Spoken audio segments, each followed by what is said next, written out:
The Indianapolis Colts return to Lucas Oil Stadium this weekend to take on the Los Angeles Rams. And who else is returning this weekend?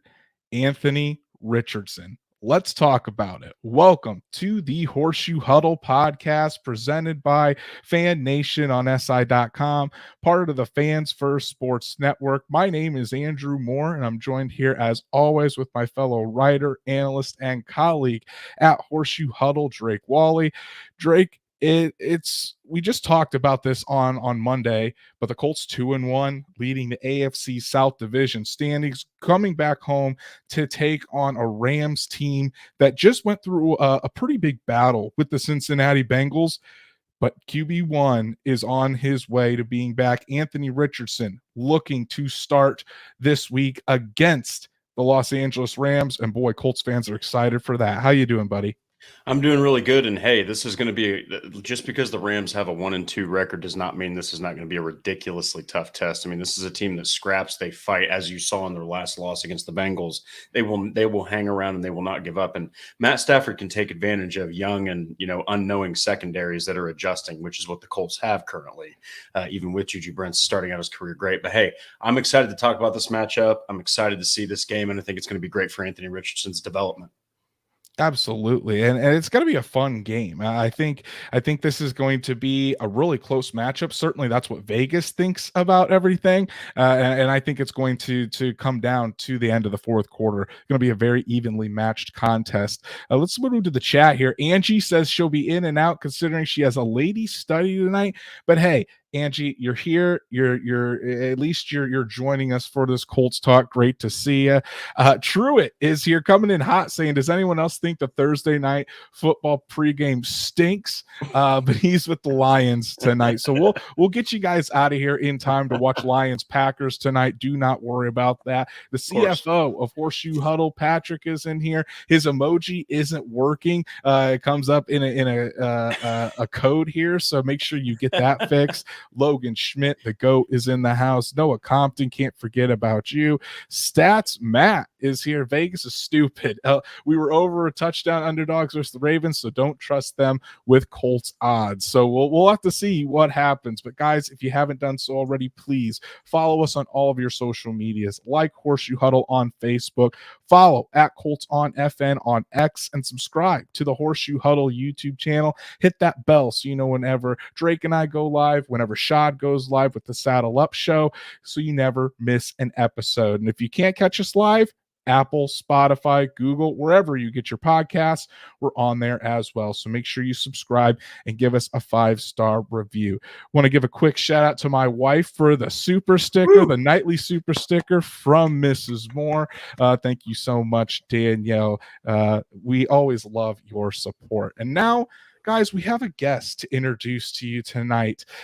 He's a friend of ours. He is with the Rams Beat podcast, another podcast on the Fans First Sports Network. You can go and follow him at Rams Beat on X, and make sure you check out the Los Angeles Rams page on fansfirstsports.com. So joining us tonight to break down the game, Tom Courts. Tom, appreciate you joining us here tonight. He's in his Rams gear. He's ready to give us his expertise on that team out in LA.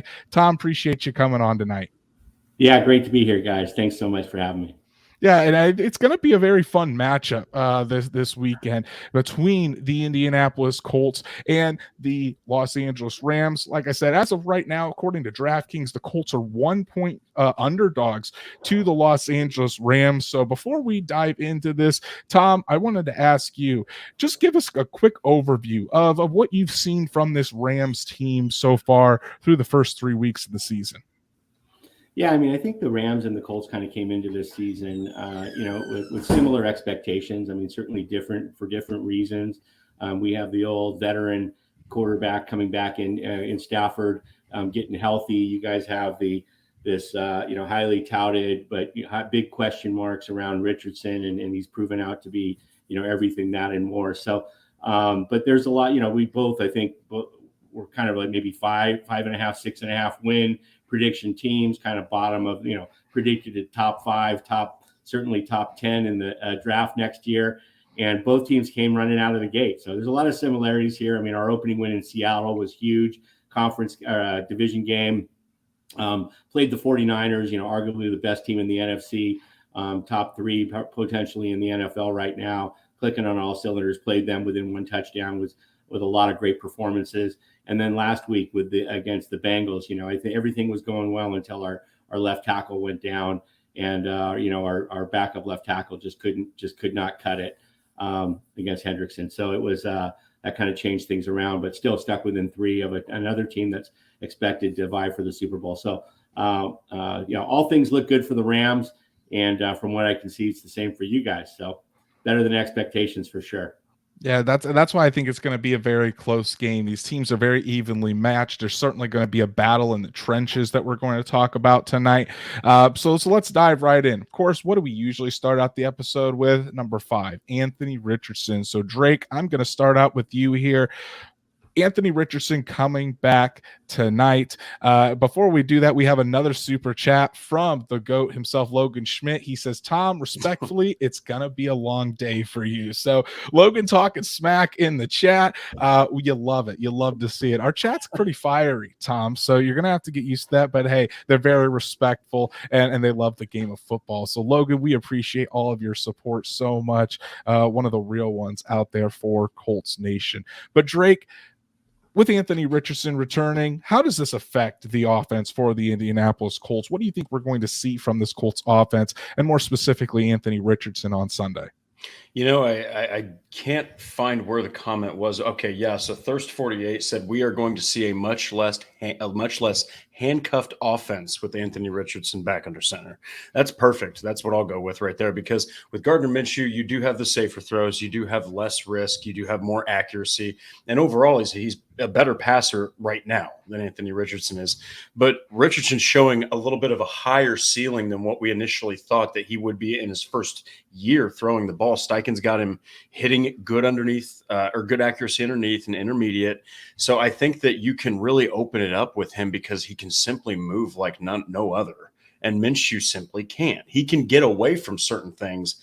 But Richardson's also, like we discussed, Andrew, shown an ability to read the blitz better than Minshew did against Baltimore. I mean, again, a safety, and Kyle Hamilton had 3 freaking sacks in one game. That's unprecedented for someone in the secondary. So I think that you're going to see this offense really start to kind of open up more and more. We're in the 4th game. I think that if it hasn't been already, it's maybe a game or 2 more, and Shane Steichen, I think, will have opened up the whole playbook to Anthony Richardson at that point. Yeah, I agree, and I think it's going to be very interesting to see how Shane Steichen chooses to attack this Rams defense. And Tom, this is kind of what I wanted to ask you and get your expertise. Give me what do you think the strengths of this Rams defense are, and then what are some of the weaknesses that might be that this Los Angeles team might have under a defensive coordinator who was interviewing to be the Colts head coach this spring in Raheem Morris? Yeah. I'll tell you the strengths of this defense are unbelievably turning out to be our secondary. It goes, with Kilo Weatherspoon, Darian Kendrick, Kobe Durant. I mean, these are no-name guys. A couple of second-year guys, and Kilo Weatherspoon, who's bounced around the league and is just playing fantastic. These guys are highly rated. Then at safety, Jordan Fuller and a guy named Russ Yeast, another second-year player, late-round draft pick last year. Again, nobody's heard of. Nobody's heard of any of these guys, and they're playing fantastic. Up front, we have one really good inside linebacker in Ernest Jones, and unfortunately, our weakness is up front, right? I mean, Aaron Donald's up there. We have a guy named rookie named Kobe Turner who's starting as well. He's playing okay. But our run defense hasn't been great. We have Byron Young, another rookie, starting, and on the left side. But on the right side, it's been a disaster. Michael Hoyt, he's a UDFA from a few years back. He's an interior defensive lineman that played some backup, kind of stuck around on the team. And then last year, when everybody got hurt, they put him in at edge, and he played great. And he came back this year, lost 20, 30 pounds, but he's just been out of position and just getting worked by offensive coordinators. So So that's really the case on defense. Our defense has played generally pretty well, given how many new guys, like only two players on defense and actually two players on offense played more than 50% of the snaps for the Rams last year. That's 2 out of 11 starters on defense and 2 out of 11 starters on offense. So that was due to obviously a huge turnover in the rosters, but also a lot of injuries and guys coming back. So yeah, a lot of new faces, a lot of people coming off injuries and returning, and just a really heavy duty roster turnover. It does seem like there are a lot of young guys in that secondary. Now, Akella Weatherspoon, I saw today that outside of Trayvon Diggs, I think he is the guy throughout the entire NFL. I think he's ranked second in the league as far as passer rating when targeted. It's like 48 or something. Mm-hmm. So Witherspoon has gotten off to a fantastic start to this season. And I think because of that, because of how the secondary has played, you're probably going to see, again, a more run-centric game plan for the Colts. You're bringing Anthony Richardson back into things, and you're going to allow him to use his legs and get him out in space. Doesn't mean the Colts aren't going to throw the ball. They're certainly going to want to try to test things, especially with Michael Pittman Jr., who had a big game last week. They want to get Alec Pierce more involved. Reggie Wayne, the wide receivers coach, today literally said it's time for Mr. Pierce to step up and get more involved. So the Colts are definitely going to test this Rams defense. I think they'll probably try to move some wide receivers around, get some favorable matchups, and see what happens. But obviously, I think the main goal for Shane Steichen, with Anthony Richardson in particular, try to get him into a rhythm, try to get him in advantageous spots where he can use his legs. But again, Richardson has to protect himself. Still, 2 games, hasn't been able to finish either one of them. Obviously missed last week with the concussion, and from what I've been told, was very hurt by that. Felt like he was letting the team down because he wasn't available. So we'll have to see how Richardson maybe changes his game a little bit, tries to protect himself a little bit better. But it's still all about getting that rookie quarterback into a rhythm and then letting him go to work. But when you talk about getting into a rhythm, that involves this running game, or a running game with Zach Moss that a lot of people didn't expect. They expected a huge fall off because Jonathan Taylor isn't out there. Zach Moss now ranks 9th in the NFL in rushing, and that includes missing the first week of the season. So Tom, when you think about Zach Moss and how the Colts have been able to do on the ground, how do you think that the match up against this Rams defense? So you said it struggles a little bit up front, but I think overall they're about 13th in the league in rush yards allowed. Yeah, I mean, they're doing okay, right? And it's really doing actually a very good job at limiting explosives, and that's what the Rams do. That's, we play the too high shell, very little blitzing, and so forth. And we have Aaron Donald, as an anchor in the middle there. And again, we've had some other guys step up. So, but Moss looks fantastic. I mean, you're just obviously replacing top 3 running back, and so, but he's just stepped right into the role. So good for you guys. I mean, I'll tell you though, I'll be honest, if you're looking at the offense, I am kind of glad we're not facing Minshew. I mean, this guy looks absolutely fantastic, and I'll tell you, he would excel against our defense. He had that quick release, extremely accurate. I mean, that's exactly how the 49ers have beaten us. I'm not even going to say the number, but 9 times in a row in the regular season. We did get them in the championship game when we won the Super Bowl, but that's what they do. It's over the middle. It was Jimmy G and now it's Purdy, and it's quick release, very accurate balls, all spreading it all over the short and mid range game. And so anyway, I'm kind of glad Richardson's back in there. I want to see how the Rams do against him. First of all, obviously Minshew doesn't have the run threat, but and Richardson looks pretty accurate, not as accurate as Minshew, but he's just getting his sea legs under him, as they say. But that it'll be interesting to see how they contain him with his legs. Obviously, those 2 rushing touchdowns before he went out last week and just kind of trots into the end zone. So it'll be interesting to see how they do. Yeah, and it seems like that's what how most teams have been playing the Colts early on this season. They're afraid of the explosive plays over the top. Obviously, with Richardson's arm, who can throw it a mile, and his best asset when throwing the football coming out was this deep ball. So a lot of teams have been playing too high shell and trying to force him into those completions, those short completions, making him dink and dunk it down the field and just being patient. And so far we've seen him be able to do that. Obviously, he's still working out some things as a rookie, so he hasn't been perfect, but he's shown that he can do that. Now, Drake, I wanted to ask you this for Zach Moss and for this running game. Really, I mean, Zach Moss has done all of this while only playing one quarter with Anthony Richardson. So we talk about how Anthony Richardson really opens things up for these running backs because of his running game. How do you see this playing out with Zach Moss having Anthony Richardson hopefully for the entire game this weekend? Do you think we're going to see just as much out of Zach Moss, or do you think his role is going to be dialed back a little bit because Anthony Richardson is back? Well, I think that you're going to see his touches dialed back a bit because I think he like rattled off 30 touches. I mean, that's Yes, 30 you know, carries last week in Baltimore.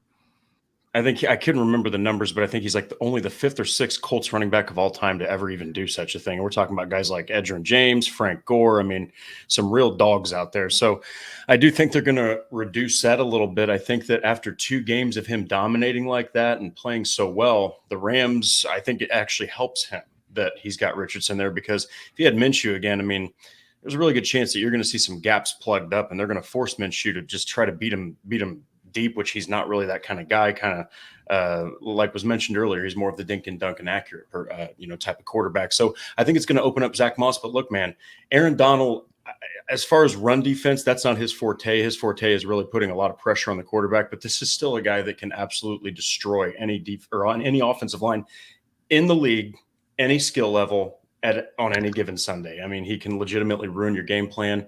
I mean, then you've got Ernest Jones, linebacker. Ernest Jones leads the team in tackles. He's the top-rated run defender on the team. If Aaron Donald somehow starts to really give the Colts issues up front, that's another guy to look for right behind him. So, I mean, that's a 1-2 punch that's not really talked about a lot. You hear Aaron Donald's name a lot, but like was mentioned before, there's not really the secondary. You don't hear a lot about them, but you also don't hear about Ernest Jones. He's made some good plays. So the Colts have got their work cut out for him, but I think after 2 solid games, it will help Zach Moss to have Richardson.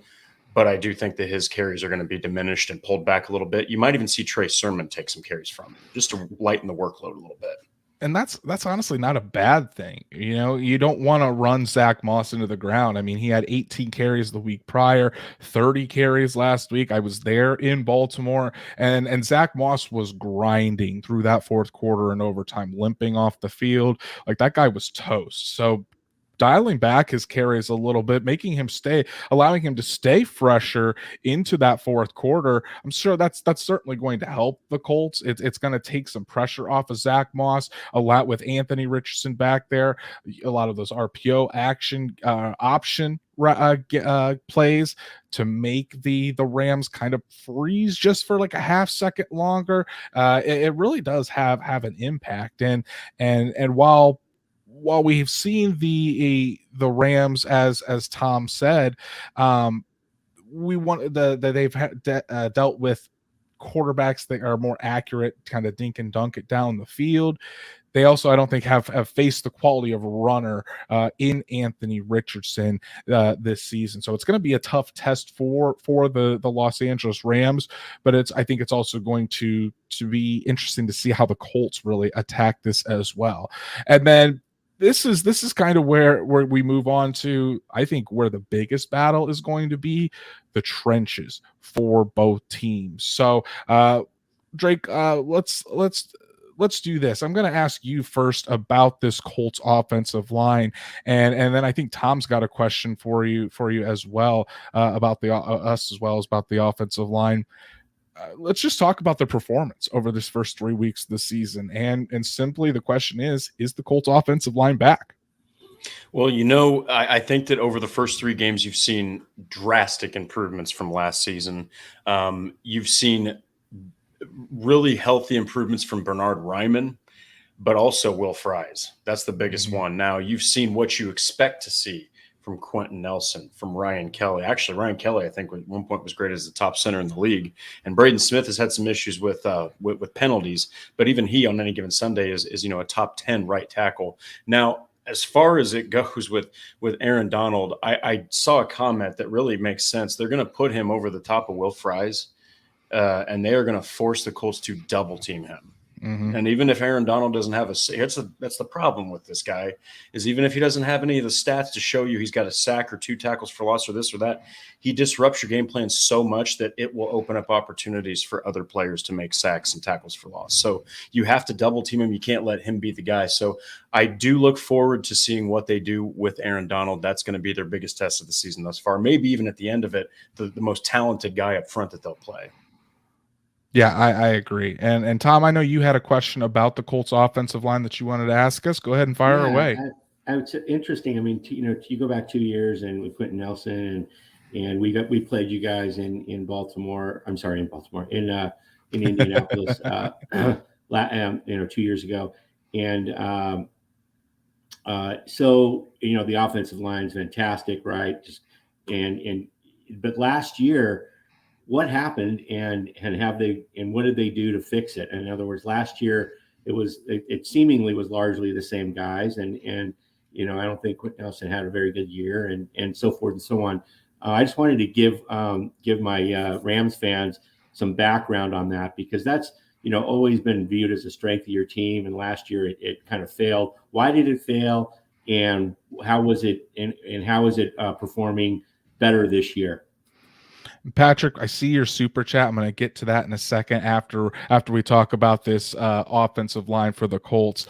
But Tom, I think where it starts out is the Colts made a big mistake and an overcalculation last year about saying that the Colts were fine with having Matt Pryor, a career guard, play left tackle, and trying to force Danny Pinter, who was a backup center for most of his career, into that starting guard spot. And both guys just vastly underperformed. Ryan Kelly certainly had a down year. He was dealing with some things in his personal life that I think affected him on the field. Quentin Nelson, you had Quentin Nelson, who really wasn't injured, but when you're trying to overcompensate and consistently help that left tackle while also trying to help your struggling center, there was just too much on Quentin Nelson's plate. So about middle of the season, when Bernhard Raimann, the rookie 3rd-round pick out of Central Michigan, took over at left tackle, they inserted Will Fries into the starting lineup at right guard. The Colts finally started to get some continuity, and yet they did have to take their lumps because, like I said, Bernhard Raimann was a rookie last season. Will Fries was in year 2. This was their first starting experience. They had to take their lumps, but towards the second half of the season, the Colts graded out, I think, as the 10th best offensive line, according to Pro Football Focus. So they just kind of had to go through those tough times, kind of, like I said, take their lumps and move forward. And so far this year, it seems to have really worked out. Bernhard Raimann is I think overall the 10th highest graded left tackle according to Pro Football Focus so far this year. I think he's 7th overall in pass blocking, has only allowed 4 pressures and 0 sacks in 134 pass attempts. So to see him really come into his own has been tremendous. Quentin Nelson is back to playing at an all-pro level. Quentin Nelson, and I think a lot of that is because he doesn't have to worry so much about overcompensating and worrying about that left tackle next to him. Ryan Kelly, like Drake had mentioned, is the top rated center in the league. We've seen a huge jump from Will Fries as well. And even with Braden Smith kind of struggling a little bit, maybe regressing to about average, it's still better than most at the right tackle position. Stats Matt coming in clutch here, saying Nelson is 1st in pass blocking while Kelly is 1st overall for the center position. So I think it just comes down to continuity, those young guys taking another step. Guys that were having down years are back and focused and playing well. And I don't want to underscore the impact Tony Sperano Jr., the new offensive line coach, has had on this unit, really focusing in on the details, not afraid to get on the players. That's something with Frank Reich's group that was an issue. And they're really focused in on the details and focused on their technique. So I think it's a combination of new coaching staff helping, but also just taking that next step in development with these young guys. Did I miss anything, Drake, or do you have anything else to say about that? No, you nailed it. Basically, everything Andrew said. And then, you got to factor in that their head coach gets canned halfway through the season. He gets replaced with a guy who used to play on the offensive line, albeit a legend. Then the offensive coordinator changes as well. And Chris Strasser really had a really, really rough season as the Colts offensive line coach. And with all this switching at quarterback too, you got a pocket passer like Ryan, who, as you know, when a quarterback, it's not like the NBA or MLB. Me and Andrew talked about this. Regression for quarterbacks is overnight. Like, I mean, you remember Peyton Manning's last season, it was horrendous to see. And so you saw that from Ryan, mixed with a team that really wasn't prepared for his lack of mobility, mixed with all this, drama that was going on. It all just kind of factored into all that. But I think that as many offensive lines that played well can kind of say, when you look back on their performance, it came to, like Andrew said, that continuity, playing together, knowing what the other person's doing. When you have to block for yourself and your left side, that's not going to give you the best chance to win. So I think that it's different now. I think that there's a renewed sense of urgency to go out there and really play your ass off for the Colts. And that's what an offensive line does best when they've got that kind of motivation. Exactly. And I think this is going to be it's going to be a big test, because how is Aaron Donald going to wreck the game, or are the Colts and the rest of the offensive line, are they going to be able to take advantage of maybe a Rams defensive line that outside of Donald isn't up to par in talent, or at least hasn't proven it so far. So this could be the big difference in the game, and I certainly think this is why the trenches are going to matter so much. Yeah, I want to introduce a special guest here who's wanting to get on camera. This here is Cooper Pup. Cooper Pup, that's awesome. This is Cooper Pup. He kind of looks like him with that shaggy beard. Obviously, I will get into it more when we go Rams offense and Colts defense. But Cup's out at least one more week against you guys for sure. But Cooper Pup's here, ready to roll. Cooper Pup, that's awesome. My dog's name is Cooper as well. Not Cooper Pup or anything like that, but that's cool. That's a pretty awesome nickname. And cool. let's go ahead and dive right into talking about this Rams offense versus a Colts defense that has been pretty hot to start the season as well. Want to highlight the super chat we got just a little bit ago from the CFO of Horseshoe Huddle, Patrick Rye. Patrick, thank you so much for all of your support, brother. He says the Colts front seven is twice the squad as Cincinnati. So if the Rams had so much trouble with that, they better get ready for Grover, the guard butcher. And that's such a great name for you better Grover patent Stewart. that, Patrick. Yeah, no, I think Zach Hicks actually our colleague Zach Hicks of Horseshoe Huddle came up with Grover, the guard butcher. So nice. We'll need to talk to Zach about that. But Tom, what do you think? I want to hear what you were talked about, how when the starting left tackle for the Rams went out, that's when things started to go downhill. Kind of explain what happened in that game against Cincinnati, and what is your level of trust in this offensive line for the Rams? Yeah, I mean, we still don't know if Alaric Jackson is going to be back. This is a guy who was a UDFA backup for the last couple of years, and last year with all the Rams played a lot last year and then got hurt. Like all 16 of our offensive linemen got hurt, literally. And but this year they opened it up, and even though we paid Joseph Noteboom, $40 million over 3 to be our left tackle,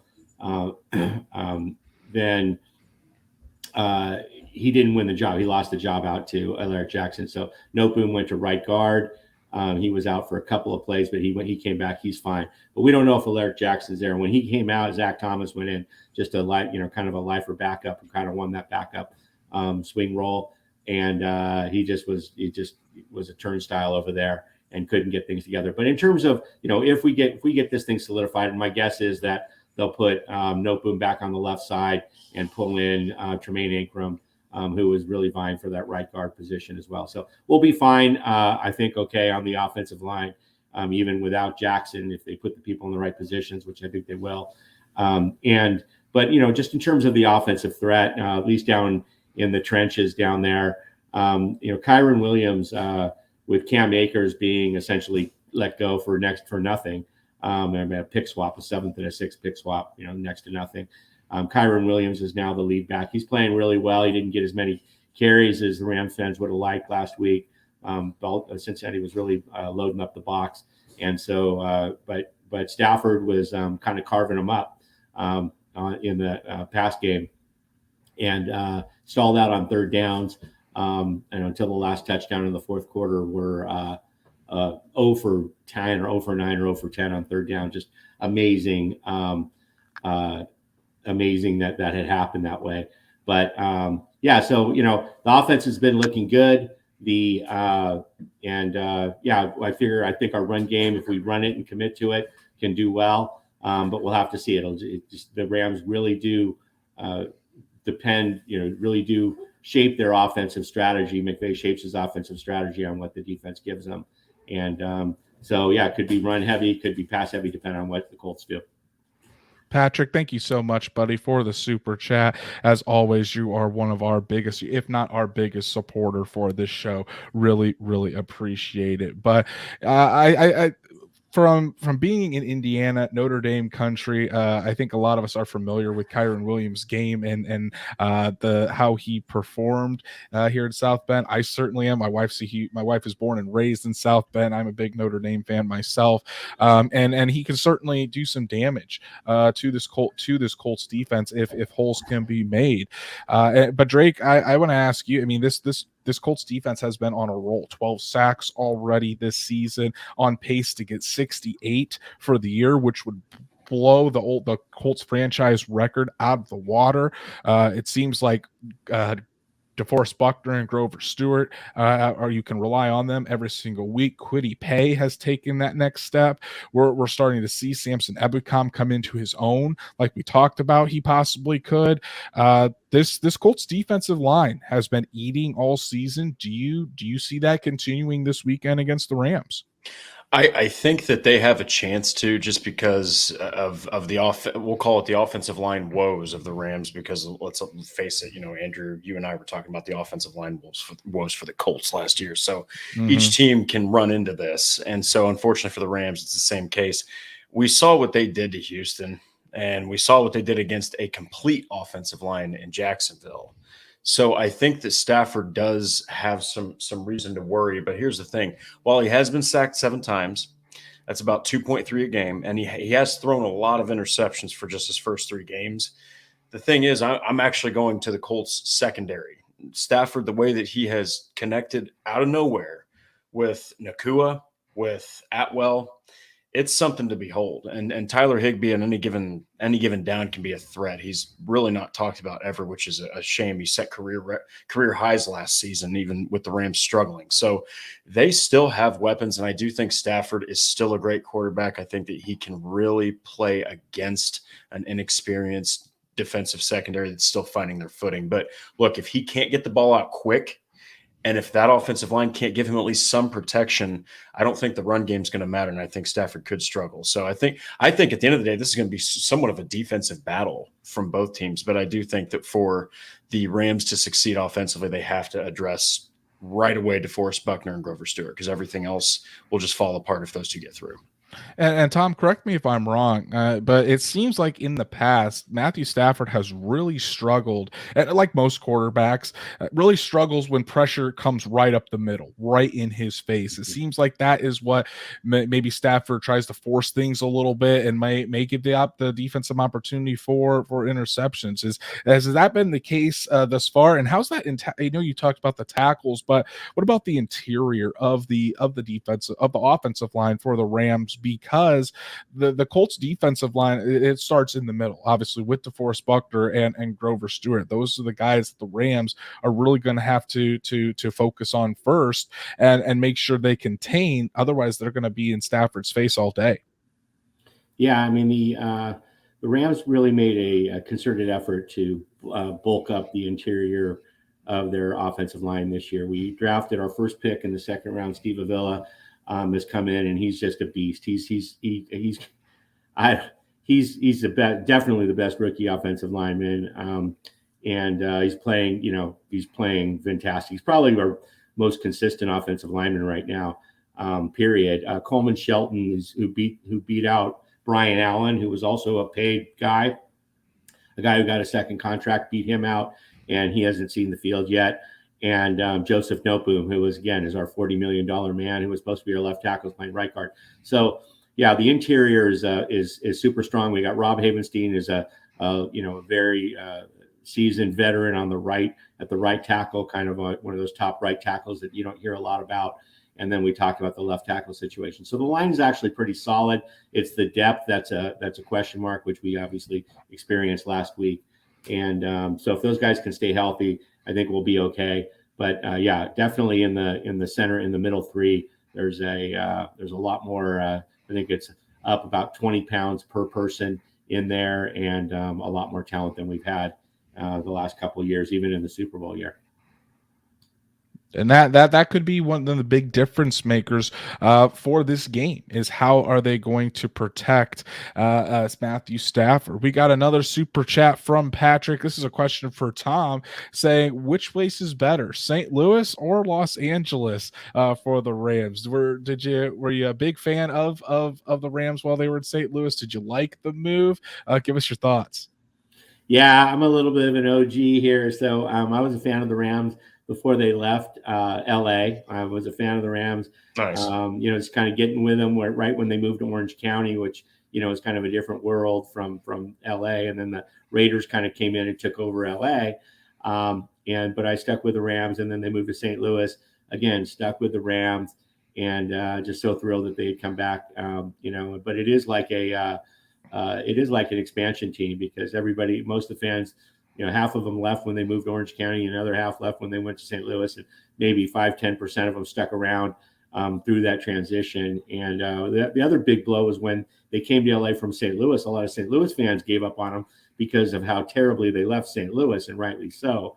I mean, really, and then ended up paying the piper for that, for sure, when St. Louis won the lawsuit, or they settled it. But yeah, so it's just been a really degradation of the fan base.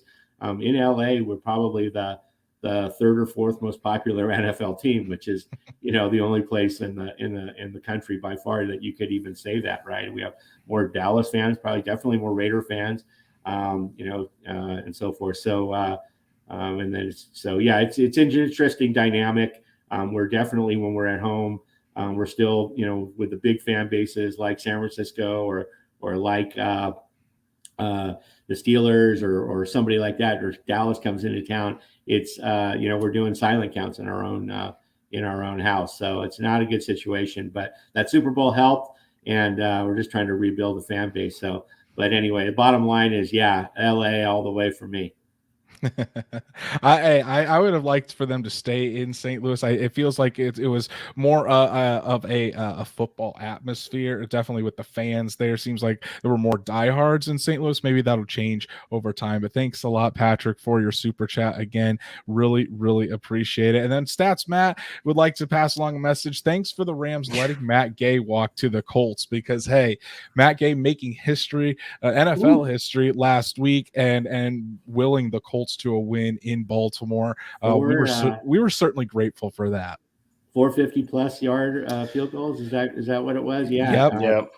Yeah. I mean, we picked him up off the scrap heap, right, from Tampa Bay, and he just came in and just performed fantastically for 2 years, and then he got paid last year, and the Rams were in salary cutting mode, so it wasn't like the Rams didn't love Matt Gay, but it was just, hey, we're going to get rid of Leonard, we're going to get rid of Ramsey, and we're going to get rid of all these guys, right? Wagner, and the list goes on and on and on. Then Matt Gay, isn't going to keep the spot and get paid either. So, but yeah, I'm love to see him doing well.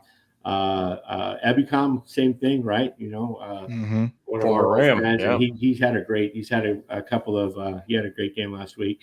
And another shout out to Michael Pittman Jr., right, from my hometown in Thousand Oaks. He went to Oaks Christian, and was a big performer there. So yeah, guys that always follow the guys that moved on from your own team, or guys from your home, from your hometown. So.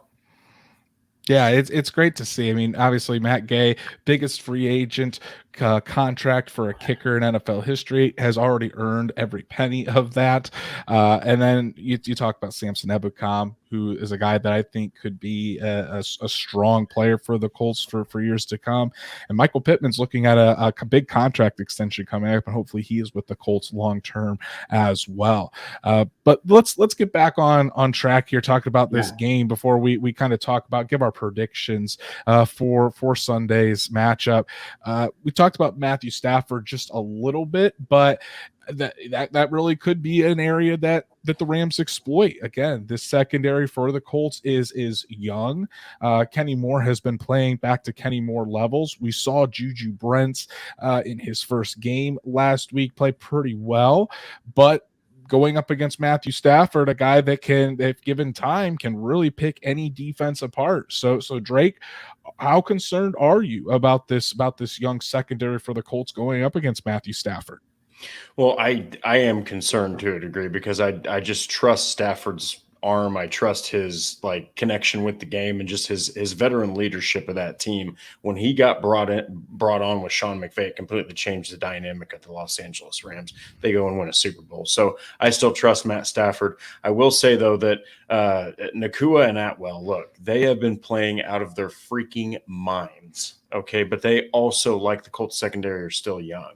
And we did see Nacua back off a little bit from that absolutely torrid start. I think he had 25 catches through 2 games, which set an NFL record. I mean, that's bonkers. In fact, I think on your guys' show, you even mentioned that he was compared to Deebo Samuel. So it's like that's really scary to think that Matt Stafford's got that in Cooper Kupp when he comes back. So I do think that could give issues to the Colts secondary, but I do think that defensive front's going to give issues to Stafford. So if the Colts secondary can just try to continue to do what Cincinnati did, and that is just limit the big plays and the volume from Nacua, and then you're going to put more of the focus on Higbee and Atwell. Now, I'm not saying Atwell can't play as well as Nacua, but I do think that Nacua is going to be a starter at some point in this league. So I think if they can just contain them, they give themselves the best chance to win, but it's all going to be up to that defensive front for the Colts. Nacua still tied for the league lead in receptions with Keenan Allen as a rookie. And Tom, what makes Puka Nacua just so deadly? Is he doing anything special? Is it just his route running and his ability to get open? Give us some insight into a wide receiver that we kind of liked coming out of the draft, but did not see this coming. Yeah, Puka Nacua. Most people know he was drafted out of BYU, but he started his career at University of Washington. And when he was at University of Washington, his receivers coach was a guy named Junior Adams.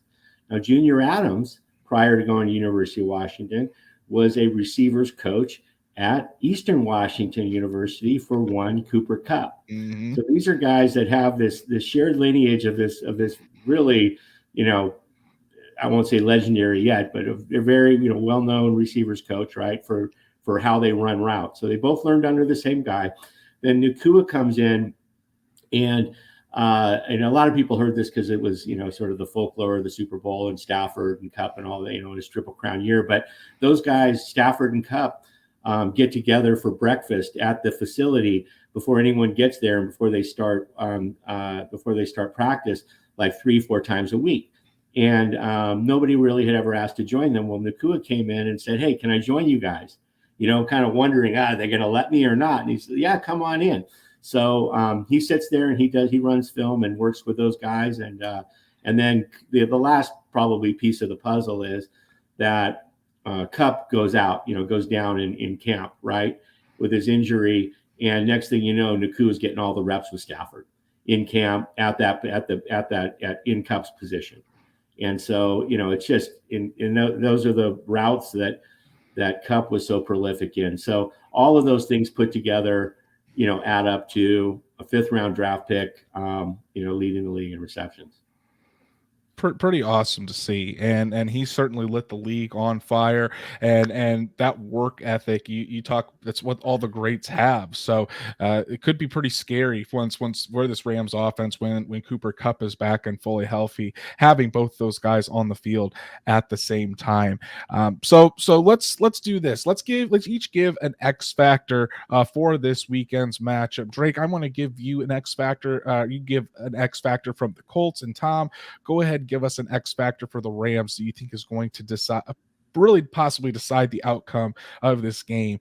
Drake, I'll have you go first. So mine's kind of a lazy answer, but it's Anthony Richardson.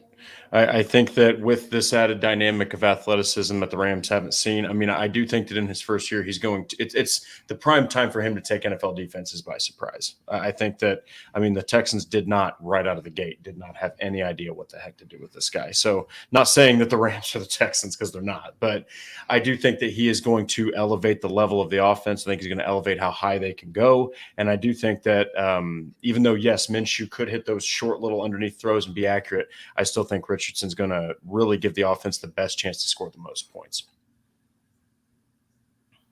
Tom, who's your X factor? Who do you think is going to have the biggest impact or possibly change the outcome of this game on Sunday?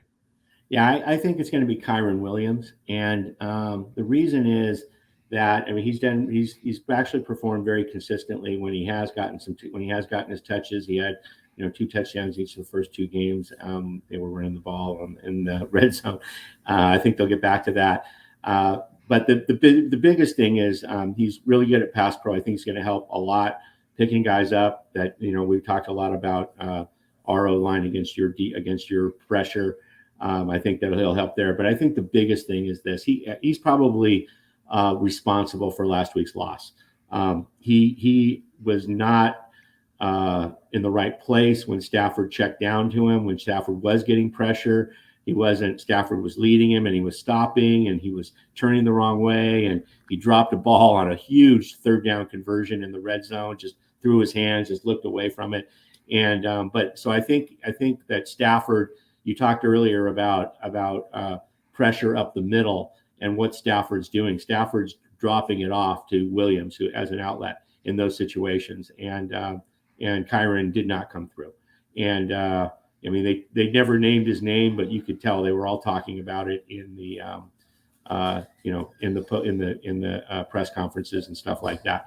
So he was crying in the locker room after the game and took full responsibility for the loss. So he stepped up, he manned up. I feel like those guys are going to work on that timing a lot this week. They haven't been able to. Cam Akers has gotten all the first rep touches, right? And Cam Akers is gone. Next thing you know, here's Kyren. And so they haven't had a lot of work together. I think it's going to be Kyren Williams for all of those reasons. And I think that's a good pick, because if the Colts can't stop that, the Rams will probably continue to move the chains. And the biggest guy in order to do that, my X factor is DeForest Buckner. A guy that has proven over and over again to just ruin quarterbacks' day with that pressure right up the middle. Buckner's dealing with a little bit of a groin injury, which I think could be, depending on the severity of it, I think could be massive. I don't think Buckner is going to miss the game, because that's just not what Buckner does. But if DeForest Buckner has a big game and can really put pressure on Matthew Stafford, I think it's going to be tough for this Rams offense to get going. So DeForest Buckner is my X factor. And I do think, regardless, it's going to be a really, really close matchup. And here's where we get to our predictions for the evening. Obviously, as of just a little bit ago, when I checked DraftKings, Rams are 1-point favorites over the Colts in Lucas Oil Stadium. Tom, you have the floor first. Who do you got on Sunday? Let's give us a reason, give us a team, a reason why, and then your score prediction. Rams, Colts, Sunday at 1:00 Eastern. Yeah, I think it's going to be a 3-point game, just like both of our games were last week. I think it's going to be really close. I do think the Rams are going to come out on top. I'm going to go 23-20, and I feel like the Rams should have won that game. They really, watching back the All-22, they really should have beat the Bengals. There was, I hate calling out the refs, but Tutu got held all game long. I mean, there's one where his jersey's out like this, and he's quick, and Stafford's looking for him. But I just feel like the Rams, played better than the Bengals last week, and I feel like, so I'm not really banging them on that. They just unfortunate on the third down conversions and whatnot. So I feel like they're playing well, and like really should be 2-1. And I just feel like they're going to make the adjustments with Kyron. I think they'll make the adjustment on the offensive line that needs to be made if Jackson can't go. And so I think it'll be super close. And then, with Richardson also, we don't know, right? I mean, quarterback changes in the middle of games, not the best thing. And but you do have probably the best backup in the league. I'll give you that. All right, Tom's on the Rams, 23-20. Drake, where do you stand for Sunday's matchup? So I do think that the Rams run defense is going to force Richardson to be on his toes. I do think his mobility, though, is going to still open up the offense just enough to constantly stay competitive and stay close. I do think that Stafford is going to be pressured often by the Indianapolis Colts. And I actually disagree. I don't think Williams is going to have the ground game that maybe he'll want to have, but I do think that Stafford's veteran presence, I still think he's great. I really do. I still think he can make things happen. I don't think the Colts secondary is going to be able to be enough. So I changed my score a little bit, Andrew, but it's going to be a little crazy, but I think it's going to be 27-24 Rams. 27-24 Rams. So you're all on the Rams. I'm not. I'm on the Colts this weekend. I think the Colts really match up well with this Los Angeles Rams team. The Colts offensive line has been really dominating, and we talk about the Rams up front. They're not as great as they used to be, and they have some issues on the offensive line, where this Colts defensive line and this front seven is really, really hot right now. So I think it is going to be a battle in the trenches.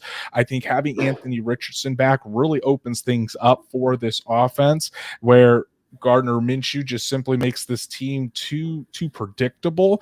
So I'm going to go with the exact same score Drake did, but flip the teams. I'm going Colts 27, Rams 24. Who knows? Maybe we get another game-winning kick from Matt Gay, a Matt Gay revenge game in Lucas Oil Stadium. And I think we're talking about Colts being 3-1 at the quarter mark of the season. So either way, I think it's going to be a fantastic matchup. It's definitely going to be a dogfight.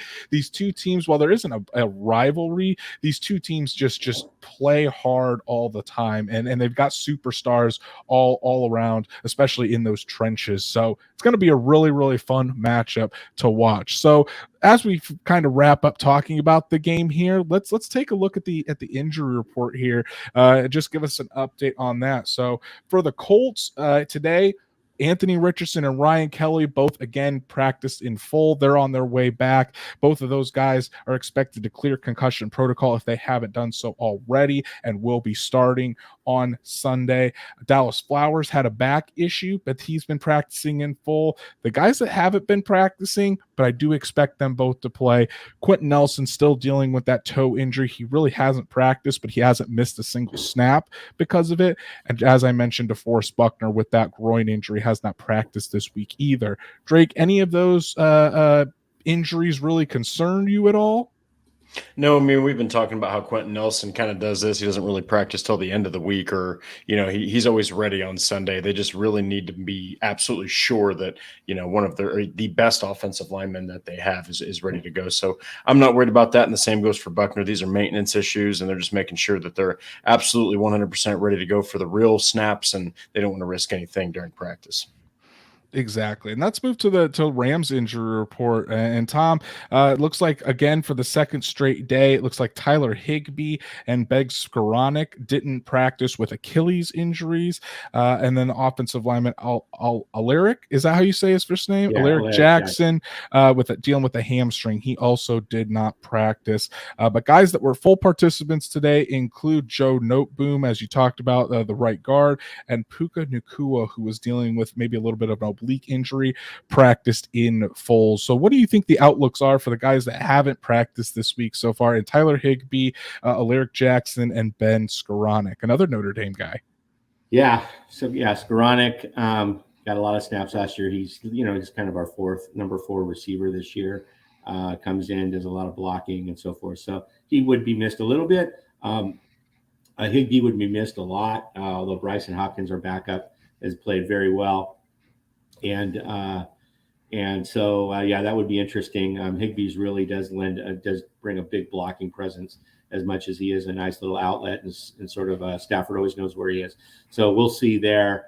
I don't think they're going to mess around. Depends, those Achilles soreness, or it can go either way, right? If they feel like it's a real threat, they're not going to play him. But so we're not really sure about that. Jackson's the one that's really the big issue, right? Your left tackle, the guy that won the job. That continuity on the offensive line is so critical, and to put Noteboom back out there after he just hasn't gotten a ton of snaps even in preseason, it's been all Jackson, and Noteboom looks so good at right guard.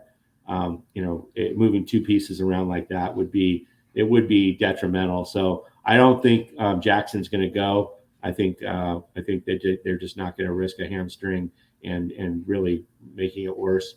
So, I think that's what's going to happen. So I think that the two people to watch as this week goes on are Jackson, who I do not expect to go this weekend, and Higbee, who I think will go.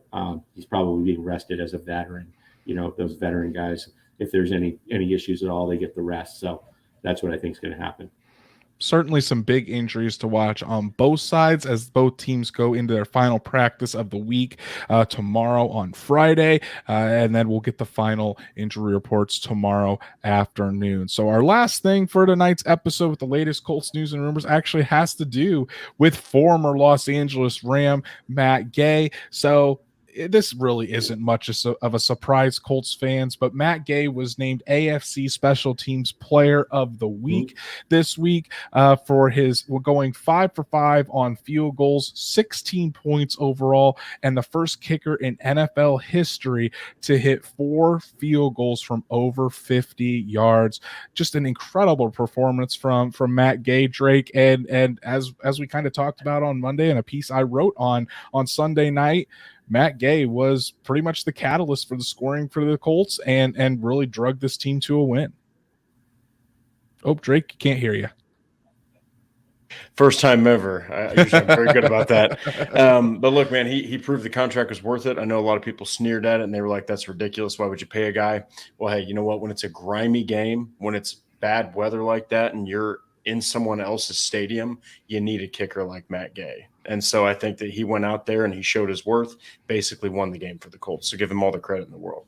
Definitely. And he's a great guy too. Great to have him on the Colts. And finally we can rely on a kicker after so many years of kicking issues since the great Adam Vinatieri hung up his cleats. So that's our show for this evening, guys. Really, really appreciate Tom coming on to give us some expert opinions on this Los Angeles Rams teams for what is sure to be a fantastic game between the two squads at Lucas Oil Stadium. Want to give a quick shout out to our super chats of the evening, my beautiful wife Danielle, Logan Schmidt, and the CFO of Horseshoe Huddle, Patrick Rye. Thank you all so much for all your super chats, and for everybody else that joined us this evening to have this fun conversation. And before you guys go, I want you all to make sure you go on X and go follow at Rams Beat. Give Tom a follow. Does excellent work on the Rams Beat podcast for Fans First Sports Network. You can check out the Los Angeles Rams page on fansfirstsports.com. Tom, we really, really appreciate you coming on here and talking Colts Rams with us. Yeah, it was great to be here with you guys, and looking forward to a great game this week. I'm, again, like I said in the opening, so thrilled that both of the teams are overperforming and having so many sort of breakout performances by so many guys, and it is fun to see. It was supposed to be sort of this down, 5-6 win year, and it still might be, but the way that so many of these rookies are performing. I mean, I didn't mention that the Rams had 14 draft picks. You hear so much about F them picks, but it's really F them first and second round picks. Right. They had 14 draft picks, and all 14 guys made the 53. All 14 of them. That's an NFL record, and ties an NFL record anyway.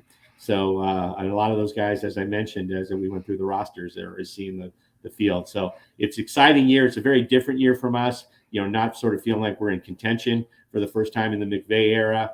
So, but it has been, a pleasant surprise so far, as it sounds like it has been for you guys as well. And that's why they play the games. So you can't That's predict what's going to happen in the NFL on paper. So if you guys haven't done so already, please follow us on all of our social medias, like Horseshoe Huddle on Facebook, follow at Colts on FN on X, and subscribe to the Horseshoe Huddle YouTube channel. Hit that bell so you know whenever Drake and I are going live, whenever Shad goes live with the Saddle Up show, so you never miss an episode. And then if you can't catch us live or you can't catch us on YouTube, Apple, Spotify, Google, wherever you listen to podcasts, we're on there as well. So make sure you subscribe and give us a 5-star review. Go ahead and go follow Tom at RamsBeat on X. You can follow Drake at DWalsterX. And before you do that, Drake, what are some of the things that people can check out that you've written on horseshoehuddle.com? So Zaire Franklin on pace to break 2 NFL records that have been long-standing, and how the Colts' top 3 draft picks are already showing promise. So go check both those out. Check them out. Great pieces by Drake. You can follow me at Andrew Moore NFL on X. I've got a piece out about how Zach Moss has become a running back that the Colts can lean on. And tomorrow I'll have a piece out on Michael Pittman Jr. and why he gives this Colts team a toughness and an edge that a lot of other wide receivers just simply cannot provide to their team. So make sure you go check all those out on horseshoehuddle.com. So Colts fans, enjoy the game on Sunday, and Drake and I will be back Monday night to break everything down for you. Are we going to see Victory Monday for the 3rd week in a row? I know Tom doesn't want us to see that, but hey, it's going to be a fun one in Lucas Oil Stadium. So until then, Colts fans, enjoy your weekend and enjoy the game.